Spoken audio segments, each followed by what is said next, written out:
এটা খিলপাড়া সভা 4 নম্বর ওয়ার্ড। কি এদিকে সমস্যাটা কি? এই তো এখানে রাস্তাতে অনেক দিন ধরে জল জমে রয়েছে।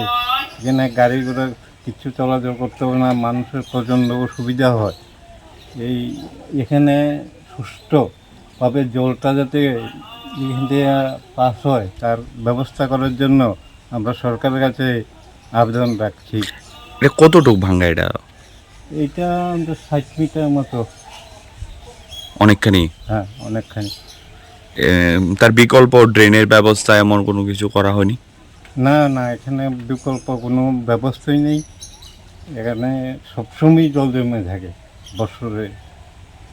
তার ফলে তো যান দুর্ঘটনারও একটা যে ঘটতে কোনো পারে। সময় যে কোনো দুর্ঘটনা এখানে ঘটতে পারে। আর এই সমস্যাটা আসছে না, এই সমস্যাটা অনেক বছর ধরে দেখার কেউ না। সরকার, পঞ্চায়েত, এলাকার পঞ্চায়েত কোনো কর্তৃপক্ষ দেখছে? বলা হয় কেউই মানে কেউই কোনো উদ্যোগ ব্যবস্থাই নেয় নেয় না, উদ্যোগ নেয় না।